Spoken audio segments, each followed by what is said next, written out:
자, 오늘 이 시간에는 에레미야 애가서를 살펴보겠습니다.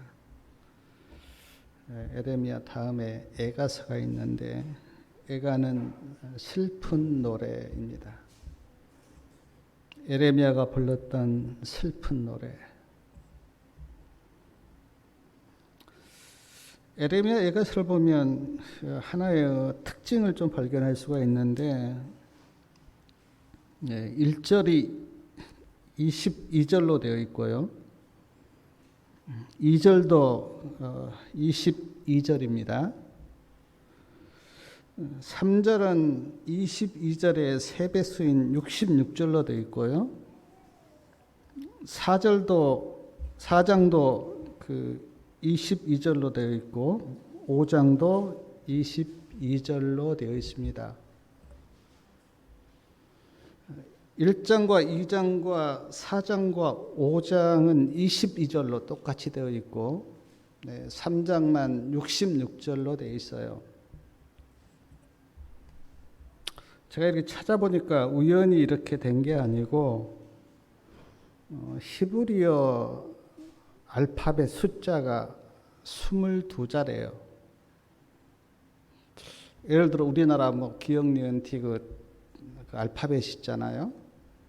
또 영어에도 A, B, C, D가 있는데 히브리어 알파벳 숫자가 22자래요. 그러니까 우리나라의 기역이면 이제 기역으로 시작한 이렇게 말씀을 한절을 한 겁니다. 그다음 니은으로 된 말씀을 한절을 하고 그렇게 해서 히브리어 알파벳에 따라서 한자에 한 절씩 그렇게 적었기 때문에 22절로 되어 있다. 그렇게 학자들이 말씀하셨어요. 3장에 66절로 되어 있었던 것은 히브리어 알파벳 한자에 3절씩 적었대요. 그러니까 이제 22자인데 한자에 3절씩 적으니까 이제 66절이 되었다. 그렇게 말씀하셨는데 한번 참고해 보시기 바랍니다. 자, 에레미야가 불렀던 슬픈 노래, 에레미야 애가서. 한번 상황을 한번 살펴보십시오. 이제 나라는 바벨론에게 망했어요. 나라는 망했습니다.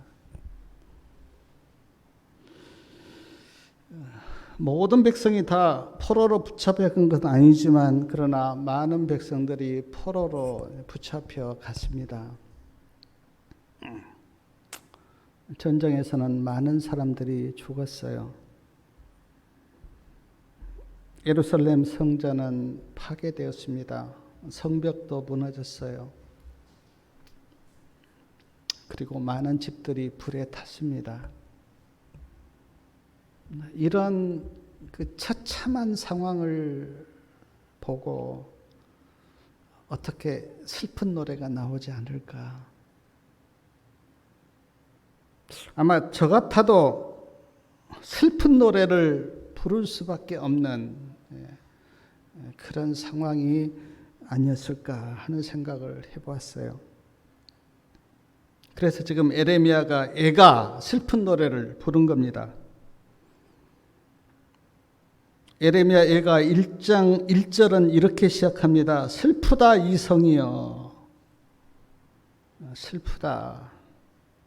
2장 1절도 이렇게 시작합니다. 슬프다. 주께서 어찌 그의 진노하사 처녀 시온을 구름으로 덮으셨는고. 슬프다. 4장 1절도 이렇게 시작합니다. 슬프다. 슬프다. 슬프다. 슬프다. 그렇게 에레미야가 슬픈 노래를 부르고 있어요. 에레미야가 1장 2절에 보니까 밤새도록 애곡하니 눈물이 뺨에 흐름이며 밤새도록 애곡했다. 1장 16절에도 이를 위하여 내가 우니 내 눈의 눈물이 물같이 흐름이며 눈물이 물같이 흘렀다. 그렇게 말씀하고 있어요. 2장 11절에 보니까 내 눈에 눈물이 상하여 내 창자가 끊으며 내 간이 땅에 쏟아졌나니 내 눈이 눈물에 상하였다. 3장 48절과 49절에 보니까 처녀 내 백성의 파멸을 인하여 내 눈의 눈물이 시내처럼 흐르도다. 내 눈에 흐르는 눈물이 그치지 아니하고 쉬지 아니하였다. 슬프게 눈물을 흘리면서 이 애가를 부르고 있는 거예요. 한번 그 에레미야 애가서를 이렇게 쭉 읽어보면 계속 이렇게 나오는 말씀이 뭐냐면, 하나님, 예루살렘이 이렇게 망했습니다. 하나님 한번 보십시오. 이 말을 에레미야가 계속 탄식하듯이 그렇게 하나님께 아뢰요. 하나님, 소년들이 다 사로잡혀 갔습니다. 하나님 보십시오. 어린 아이와 젖 먹는 아이들이 길거리에서 지금 부모를 잃고 고아처럼 방황하고 있습니다. 하나님 보십시오. 제사장들과 장로들은 그 예루살렘 성전이 무너질 때 다 기절했습니다. 하나님 한번 보십시오. 도로에는 사람들이 없어 아주 적막합니다. 예루살렘에서 하나님의 영광이 떠났습니다. 하나님, 대적들이 우리를 비웃습니다. 원수들이 성소에 들어가서 하나님을 조롱하고 하나님의 백성들을 조롱합니다. 하나님, 어찌 된 일입니까? 우리가 하나님을 향해서 기도하고 도움을 요청하는데 도움이 없습니다. 하나님, 궁과 성읍들이 해파되고 절기와 안식일을 지킬 수가 없습니다. 노인들은 길에서 죽었고 제사장들은 성소에서 죽었습니다. 에레미야 애가서를 읽어보면 에레미야가 계속 하나님께 처참한 유다와 예루살렘 상황을 그렇게 막 하나님께 계속 울면서 탄식하면서 그렇게 막 하나님께 아뢰요.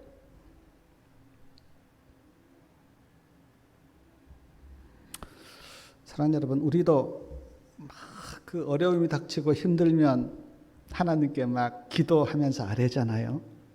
하나님, 우리 집안에 우리에게 이런 일이 닥쳤습니다. 누가 아프고 또 누가 고난을 당하고 있고 막 그렇습니다. 병에 걸렸고 힘듭니다. 그렇게 우리가 기도로 하나님께 아뢰잖아요.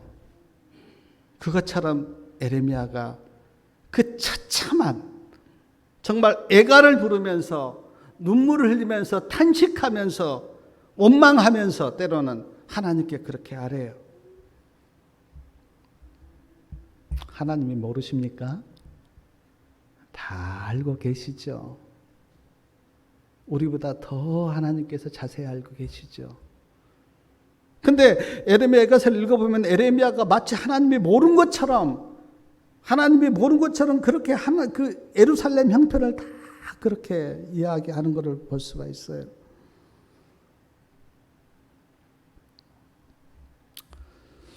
제가 이 말씀 이렇게 쭉 읽으면서 저는 그 하나님의 말씀에서 무엇을 보려고 노력하냐면 하나님의 마음을 보려고 저는 노력하거든요.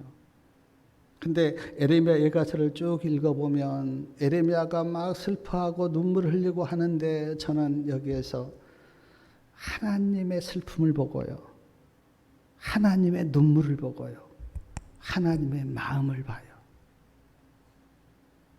우리가 피상적으로 말씀을 읽으면 에레미야가 이렇게 슬퍼한 것처럼 보이는데, 그러나 말씀을 깊이 읽어 들어가면 여기에서 하나님의 슬픔과 하나님의 눈물을 보게 된다고요. 그리고 그게 성경을 잘 보는 거예요. 하나님이 이렇게 탄식하시고 이렇게 슬퍼하시고 이렇게 아파하시구나. 성경을 그렇게 보셔야 하나님의 마음을 우리가 알 수가 있다고요. 누가복음 19장 41절 이하를 보면 예수님이 예루살렘 성을 보시고 우십니다. 마지막 예수님의 그 십자가의 길을 가면서 예루살렘에 입성하셨는데 성을 보시고 우세요. 예수님이 우시면서 하셨던 말씀이 누가복음 19장 41절 이하에 보면 너도 오늘날 평화에 관한 일을 알았다면 좋을 뻔하였는데 지금 내 눈에 숨기웠도다. 날이 이를지라 내 원수들이 토성을 쌓고 너를 둘러 사면으로 가두고 또 너와 및 그 가운데 있는 내 자식들을 땅에 메어치고 돌 하나도 돌 위에 남기지 아니하리니 이는 권고받는 날을 내가 알지 못하였다. 예수님이 우셨어요. 예루살렘 멸망을 내다보시고. 마태복음 23장 37절과 38절에 보면 예수님께서 이런 말씀하셨습니다. 예루살렘아 예루살렘아 선지자들을 죽이고 내게 파송된 자들을 돌로 치는 자여 암탉이 그 새끼를 날개 아래 모음같이 내가 내 자녀를 모으려 한 일이 몇 번이나 그러나 너희가 원치 아니하였도다. 보라 너희 집이 황폐하여 버림받으리라. 예수님이 눈물을 흘리시면서 하셨던 말씀이 이 말씀이에요. 그래서 저는 에레미야 예가서를 이렇게 읽으면서 하나님의 슬픔과 하나님의 눈물과 하나님의 아픔을 저는 봤어요.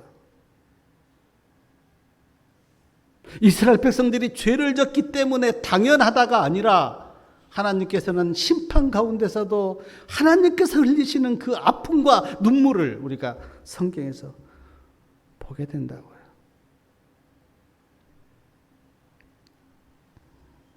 사랑하는 여러분, 왜 예루살렘이 망했습니까? 하나님의 성전이 있고 하나님의 말씀이 있었던 그 예루살렘이 왜 망했어요? 에레미야는 알았어요. 그래서 예가서에 보면 몇 번이나 예가서 1장 5절에 보면 저희 죄가 많습니다. 죄가 많습니다. 예가 1장 8절에도 예루살렘이 크게 범죄하였습니다. 4장 13절에는 선지자들의 죄와 제사장들의 죄를 인하매니 저희가 성읍 중에서 의인의 피를 흘렸습니다. 예가서 5장 7절에는 우리 열조는 범죄하였고 우리는 그 죄악을 담당하였나이다. 죄를 지었다고. 여러 번 에레미야가 예가서를 쓰면서 죄 때문에 예루살렘이 망하게 되었다고 그렇게 이야기했어요. 하나님을 떠나 우상을 섬긴 죄. 선지자를 들어서 하나님의 말씀을 전했는데 그 말씀을 듣지 않고 거역한 죄. 그 백성들을 회개하기 위해서, 회개시키기 위해서 바벨론을 들어서 지금 유다를 쳐들어왔는데, 그러나 그 하나님의 깊은 뜻을 아는 사람은 많이 없었어요.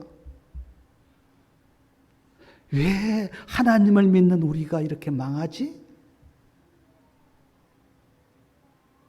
처참한 그 상황을 보고 원망하고 탄식은 했지만 그러나 이 하나님의 마음을 본 사람은 많이 없었다고요.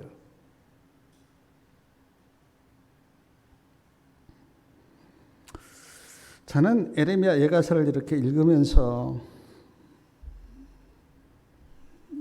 그 심판 가운데서도 소망과 긍휼과 구원을 베푸시는 그 하나님의 마음을 저는 받고 그 하나님의 마음을 말씀드리고 싶은데, 우리 예가서 3장 21절부터 26절까지 말씀을 좀 같이 한번 읽어보겠습니다. 예가서 3장 21절부터 26절까지요.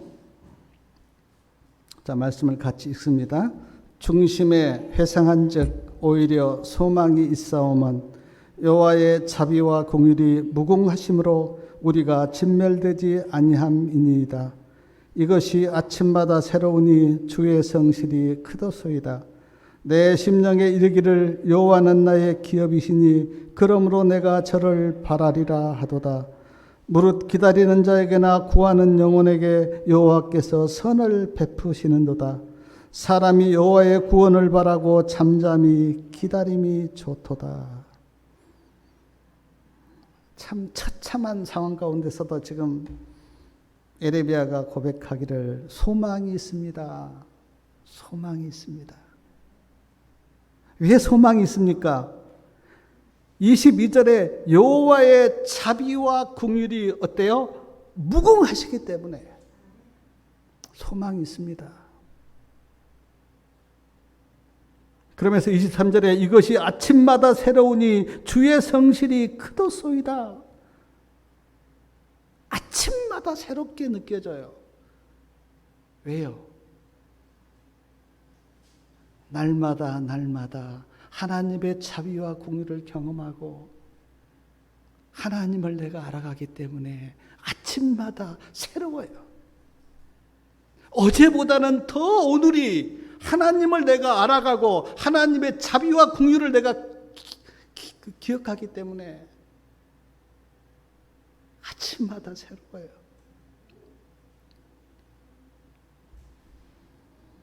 사랑하는 여러분, 성도님들의 믿음의 삶이 아침마다 새롭습니까?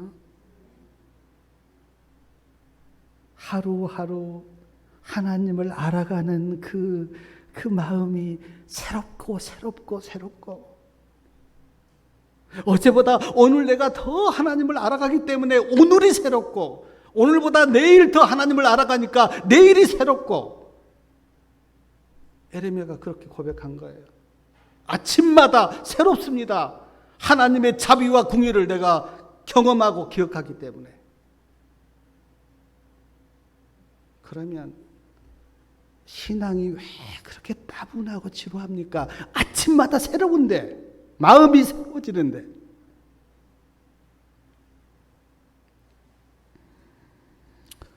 제가 어제도 이렇게 걸으면서 참 코로나도 그렇지만 우리가 아무것도 할 게 없잖아요. 그때도 너무 마음이 기쁘고 감사한 것은 하나님을 알았다고 하는 그 소망, 내가 하늘 백성이라고 하는 그 특권과 영광 때문에 정말 내가 가진 것 없고 할 것 없고 그렇지만 그러나 그 은혜가 너무 감사하니까 찬양이 나오고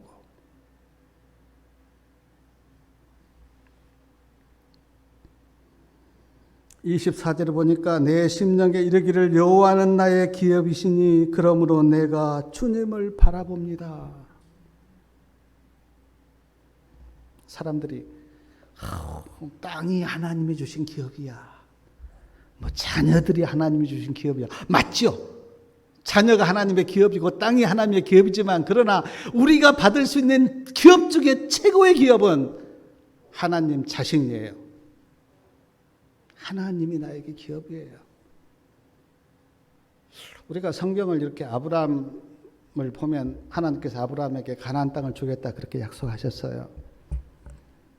물론 그거를 우리가 그 가나안이 하늘 본향이고 천국이라고 하는 걸 알지만 그러나 이 땅에 가나안 땅이 기업으로 생각했던 아브라함이 나중에 깨달았어요. 하나님이 나에게 약속하신 그 기업이 가나안 땅이 아니라 하나님 자신이고 그리고 하늘 본향이구나. 아브라함이 가나안 땅에 들어갔습니까? 못 들어갔어요. 아브라함이 때때로 부자 될 때도 있으면 어쩔 때는 아브라함이 가난해서 정말 살아 무덤이 없어서 그 돈 주고 샀잖아요. 그러나 아브라함은 저 하늘 본향을 바라보면서 하나님이 나의 기업이시고 하늘 본향이 나의 기업이라고 하는 것을 아브라함이 깨닫고 그 하늘 본향을 바라보는 나그네로 이 세상을 살면서 그렇게 믿음의 길을 갔지 않습니까?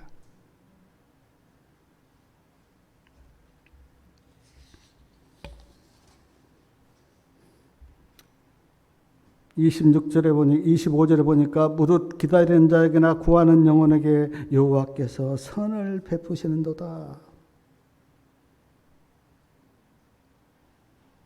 사람이 여호와의 구원을 바라고 기다림이 좋도다.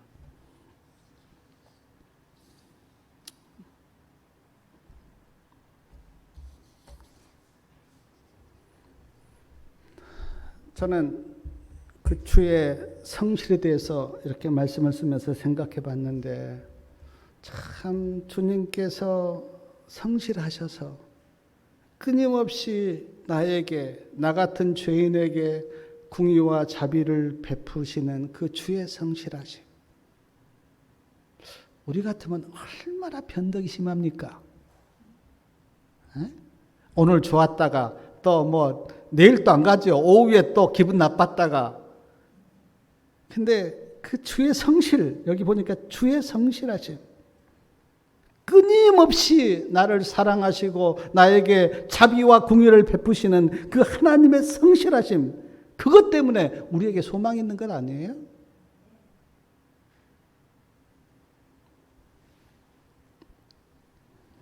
제가 그 서정면에, 경기도 양평구 서정면에 살았을 때 거기 이제 유적들을 이렇게 좀 둘러봤는데 거기에 그 고 강영우 박사님 거기에 이렇게 좀 생가가 이렇게 있어요. 거기에 가서 제가 이렇게 글을 읽으면서 알았던 지식인데, 강영우 박사님이 우리나라 사람으로서는 미국에서 가장 높은 관직에 올랐던 사람이에요. 미국에서 차관을 지냈어요. 차관을. 근데 그 강영우 박사님 일대기를 내가 이렇게 좀 읽으면서 많은 생각을 하게 되었는데, 이 강영우 박사님이 지금은 돌아가셨어요. 근데 그분이 그 이제 학교를 다니다가 애들하고 같이 공놀이를 이제 했는데, 이 공놀이를 하는데 공이 와서 눈을 때린 거예요. 그래갖고는 이 눈이 실명을 했어요. 뭐 처음부터 실명으로 태어나도 참 살기가 힘든데 중간에 실명을 했으니까 얼마나 힘들었겠어요. 막 방황을 하고 원망을 하다가 하나님을 믿게 된 거예요. 그리고 예수님 안에서 사랑을 받고 소망이 생긴 거예요. 그때부터 열심히 공부를 했어요. 그리고는 대학을 나와서 미국에 유학을 가서 눈도 안, 그 장애인이 미국에서 박사학위를 따고 미국 백악관에 취직을 한 거예요. 그리고는 차관까지 이렇게 올라간 거예요. 근데 그 글에 이렇게 보면 예수님 이야기를 참 많이 합니다. 내가 이렇게 실망하지 않고 절망하지 않고 내가 이렇게 살 수 있었던 것은 예수님 때문이었다고. 예수님의 사랑과 은혜가 내 마음에 들어왔기 때문에 내가 이렇게 믿음으로 살 수가 있었다고. 그 서정면에 가면 그 생가가 있는데 내가 그걸 보면서 그렇구나.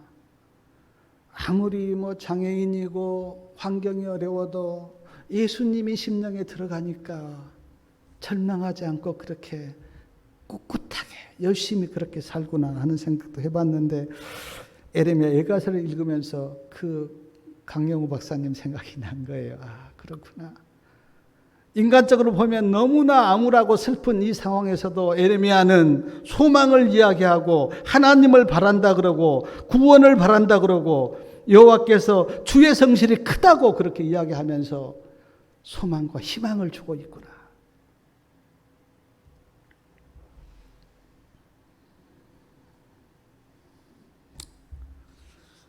쉬운 성경에 그 24절을 쉬운 성경에는 이렇게 번역을 했습니다. 여호와께서 내가 받을 수 있는 유산의 전부이시니 나에게는 희망이 있습니다. 25절에는 쉬운 성경에는 주님께서는 주님을 기다리는 사람이나 주님을 찾는 사람들에게 복을 주십니다. 사람이 여호와의 구원을 바라고 잠잠히 기다림이 좋습니다. 에레미야가 하나님의 심판을 이야기하면서도 동시에 구원을 이야기하고 소망을 이야기하고 하나님을 바라본다고 이야기하고 여호와께서는 선이 많으시다고 이야기하고,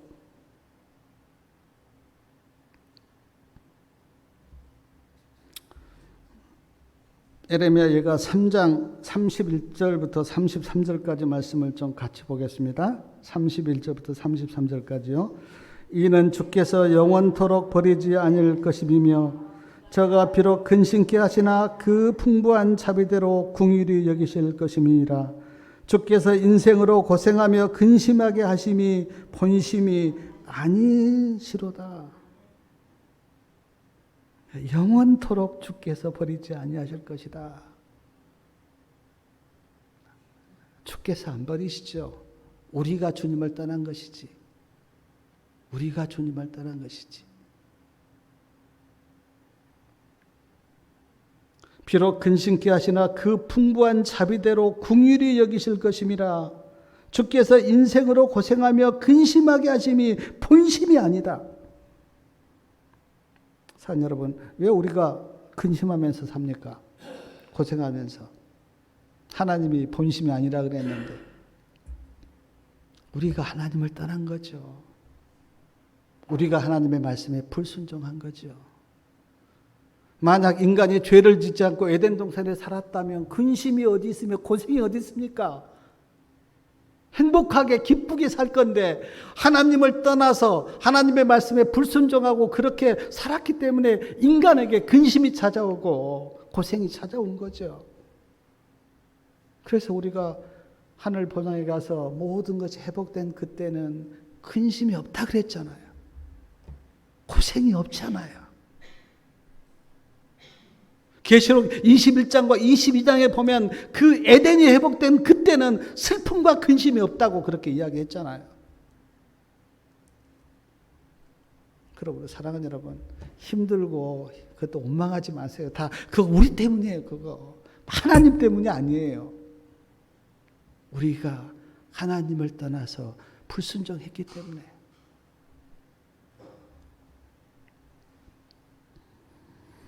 예레미야 예가 3장 40절하고 41절 말씀을 좀 같이 읽겠습니다. 우리가 스스로 행위를 조사하고 여호와께로 돌아가자. 마음과 손을 아울러 하늘에 계신 하나님께 들자. 우리가 스스로 행위를 조사하고 여호와께로 돌아가자 그랬어요. 사랑하는 여러분, 내가 지금 어떻게 살고 있는지 한번 자신을 돌아보십시오. 내가 지금 어떻게 살고 있는지. 진짜 우리가 예수님을 믿습니까? 에? 그냥 믿은 척 하는 거예요. 진짜 믿습니까?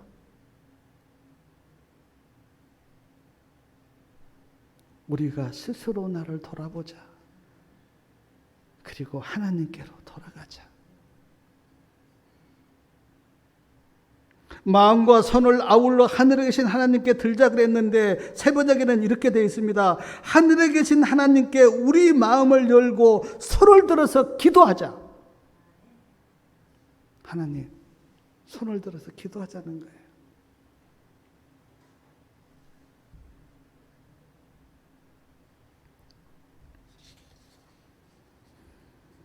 예레미야 예가 3장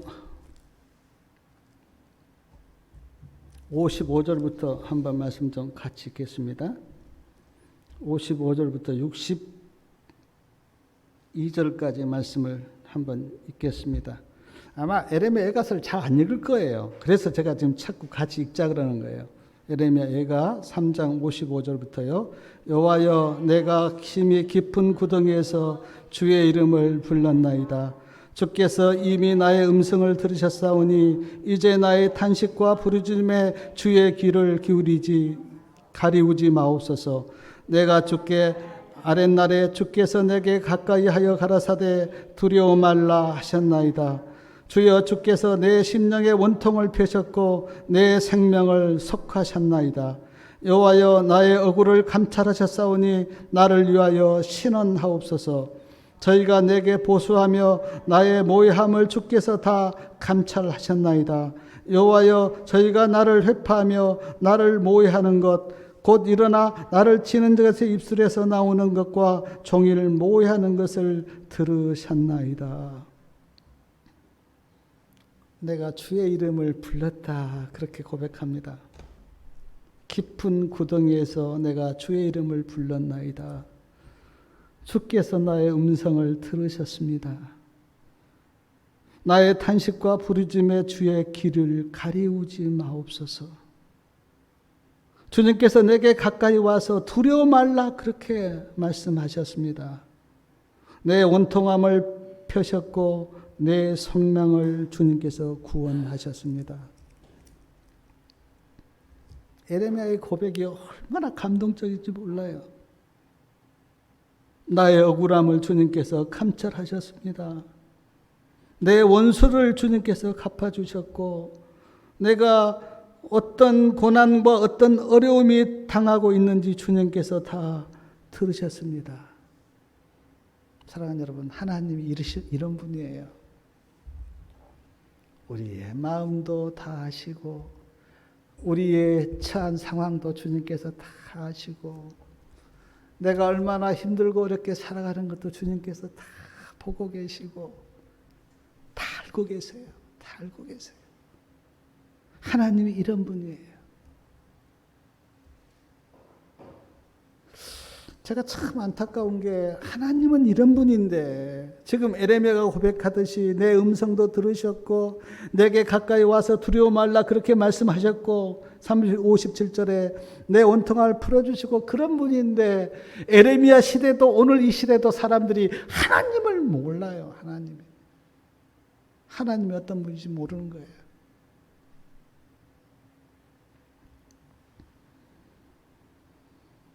하나님을 정말 알아가면 아까 말씀드렸듯이 날마다 새로울 건데 마음도 새로워지고 내 삶도 새로워지고 날마다 새로워질 건데 하나님을 모르니까 하나님이 어떤 분인지 모르니까 믿기는 믿는데 세상 사람들과 똑같이 성질 부리고 화내고 세상 사람하고 똑같이 하나님을 알면 마음이 새로워져서 기쁨과 찬양이 나올 건데 하나님을 모르니까 세상 사람과 똑같이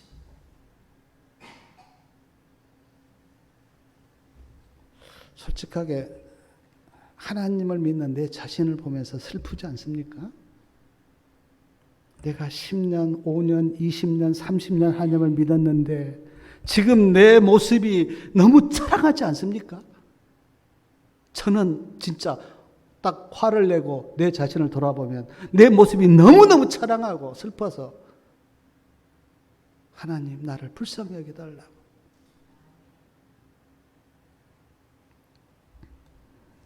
찬미 373장에 보면 그 찬미 주제가 이 몸의 소망 무엔가 그 찬미예요. 이 찬미 가사를 쓴 에드워드 모우트 목사님, 이 목사님은 1797년 1월 20일 날 영국 런던에서 태어났습니다. 자기 부모가 뭐 하는 사람이었는가? 술집에서 술 파는 사람이었어요. 그래서 뭐 공부도 못했습니다. 그리고는 맨날 그 술집에서 본 게 그렇게 뭐 죄니까 죄만 짓고 살았어요. 할 것이 없어서 뭘 배웠냐면 그 가구 만드는 목공 기술을 배웠는데 그것도 맨날 하면서 술 먹고 타락하고 그렇게 방탕한 그렇게 생활을 했어요. 근데 1813년 어느 날 존 하야타 목사님의 설교를 들었는데 그 설교가 마음에 쫙 꽂힌 거예요. 그 설교가. 그리고는 그가 그렇게 살았던 그 죄된 삶이 너무 막 후회스럽고 그래서 막 회개가 터진 거예요. 그리고는 그때부터 마음을 잡았어요.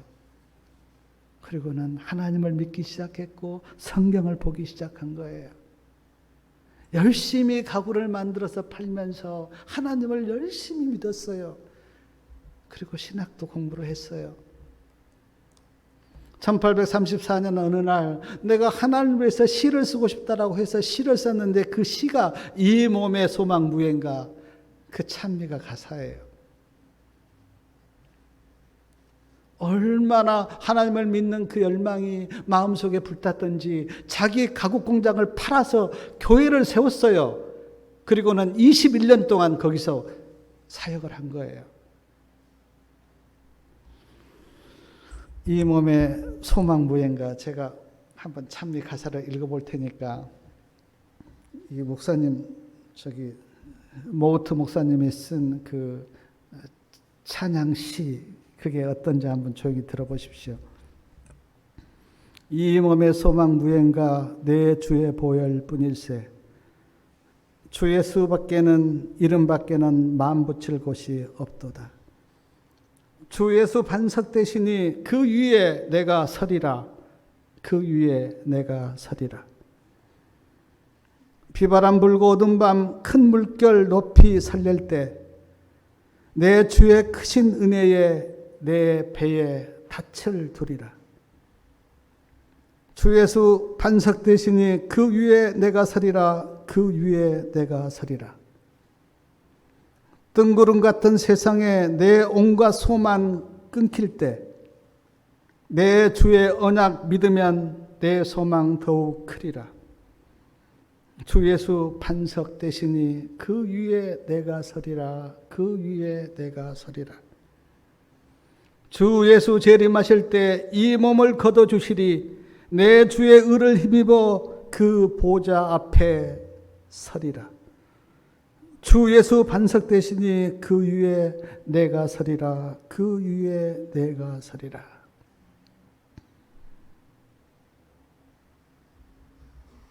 모우트 목사님께서 그 공장을 팔아서 교회를 짓고 그렇게 사역하시다가 1874년 11월 13일 날 잠드셨는데 잠드시기 전에 사람들에게 했던 마지막 고백이 뭐냐면 나는 내가 전한 이 말씀대로 살다가 죽겠습니다.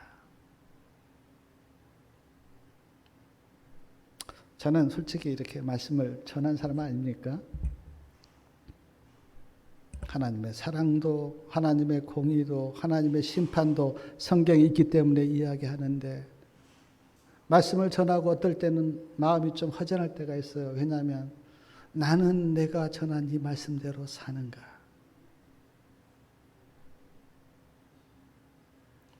꼭 그 질문을 제가 해봐요. 나는 내가 전한 말씀대로 살고 있는가? 아무리 많은 말씀을 알고 있고 전해도 그 말씀이 내 생활 가운데 이루어지지 않으면 그건 다 이론 아닙니까? 그리고 그냥 바리새인처럼 예수님 앞에 가식적으로 서 있는 것이지 두 마음을 가지고 외식하고 있는 것이지 외식. 바리새인들이 외식할 때 예수님이 그 모습을 보고 가장 싫어해서 외식하는 자들아 그렇게 불렀잖아요. 저나 우리 성도님들이 수많은 말씀을 들었고 봤습니다.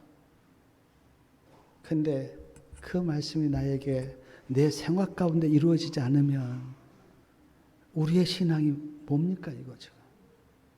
내가 반석 위에 서리라 그렇게 여러 번 모우트 목사님이 그렇게 고백했는데 우리가 정말 그리스도 반석 위에 서 있는지 주님의 언약을 내가 믿고 거기에 내 소망을 두고 있는지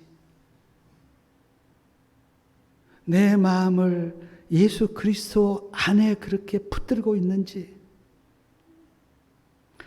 고백하기를 주의 크신 은혜에 내 배에 닻을 달겠다 그렇게 했는데 주님의 은혜에 내 마음을 두고 거기에 내 인생을 걸고 있는지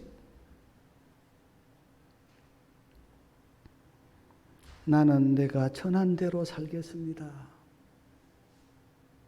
우리가 한번 자신을 돌아봐야 돼요. 아까 에레미야가 내가 어떻게 살고 있는지 스스로 내 행위를 조사하고 주께로 돌아가자 그렇게 말씀하셨는데 우리가 자신을 돌아봐야 돼요.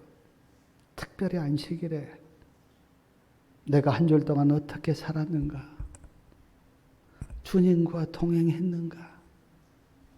내 육체와 내 욕망과 내 의가 십자가에서 죽었는가? 그리고 나는 새로 부활한 그리스도와 함께 다시 살아났는가? 자신을 돌아봐야 돼요. 사랑 여러분, 말씀을 마치겠습니다. 고난과 핍박 가운데 눈물을 흘리는 에레미야. 에레미야가 흘렸던 눈물의 의미가 뭘까요? 슬프다, 슬프다. 내 눈물이 막 주룩주룩 흐르고 내 눈물 때문에 내가 주체를 못하겠다. 내 눈이 눈물 때문에 상한다. 그렇게 고백한 에레미야의 눈물의 의미가 뭘까요?